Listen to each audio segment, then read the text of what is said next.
Yes, ready, start. Mr.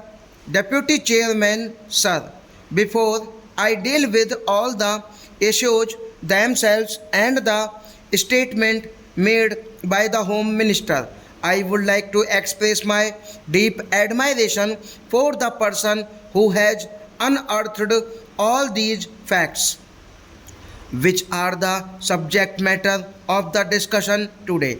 I am referring to one lecturer who is a research scholar in the Gokhale Institute of Politics and Economics at Pune and who in fact does not belong to this discipline. He is basically a scholar who studies agrarian legislation, and it is by chance that in the course of his own efforts in the field of agrarian legislation, he discovered that there are laws relating to agrarian matters in the state of Bihar which have been enforced through ordinances not one, not twice, not thrice, but scores of times, and not for a period of 6 months or 8 months or 1 year or 2 years, but to the extent of 13 years without the law being referred to the legislature at all. And it is then that he pursued this matter and came up with this treatise which is called the Repromulgation of Ordinances, a fraud on the Constitution of India. I have not seen any book dealing with a drab, dull subject of this kind during the last many years, which has received such rave reviews from every important paper and journal in the country. Everyone has said that this particular work that he has done is a single service done towards the defense of the Constitution.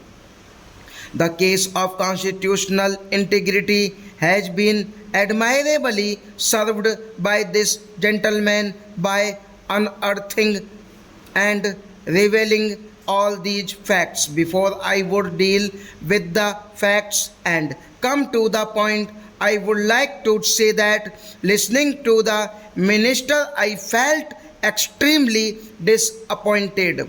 The first half page of his statement add up to nothing else but a summary of the constitutional position and the provisions with which we are quite familiar. Everyone knows them. The substantial part of his statement comes in para 3, in which the government of India has virtually justified and agreed in whatever has been done. This is not a matter in which parties are involved. This should not be made a matter of partisan or political recrimination or fault finding. None of the parties here can exclude itself with regard to what has been happening. I came to know about this only recently. If I had known about these matters when I was in government, all that I can today is that I would certainly have exerted to rectify the situation from within the government to the extent it was possible for me to do. My discovery has come at a subsequent stage. Perhaps many in today's government of India also might have discovered it subsequently. Therefore, I did not intend to accuse the government of India or the Home Minister of perpetrating a fraud on the Constitution. I only wished to point out to him that in the state of Bihar, a fraud was being perpetrated over a period of years, and now that you have come to know of it, is the duty of this house to stop it. This is my humble submission now. As Council of State, we are concerned with what goes on in the states, whatever the constitution is being properly worked or not. It is from that point of view I have raised this matter. Para 3 of the minister's statement says that the constitution does not lay down any limit on the number of times substantially the same ordinance can be promulgated by the governor.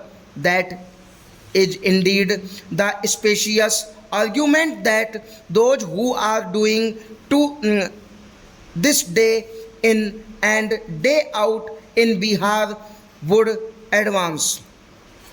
For ordinances, the criterion laid down is that the governor should be satisfied that circumstances exist today make it necessary for him to take immediate action and promulgate an ordinance, whether the circumstances prevail as make it necessary for him to take such action is a matter for the governor to decide, so say the minister. This means that virtually we have told them that what you are doing is within the ambit of laws. You do what you want.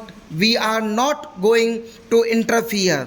Then comes the fourth para about the matter where the government of India has the authority to intervene. In this, he concludes with a very pious statement that when substantially the same ordinance is sent repeatedly by the government of the state for instructions of the president, the state government is advised to take action to convert it into an act at the earliest. Now let us understand what is the nature of the fraud so far as this treatise is concerned. It has dealt with every aspect of it, even the modus operandi has it is done that has been laid bare. Every aspect has been thoroughly discussed, and it is not possible for me to go into all that. Stop.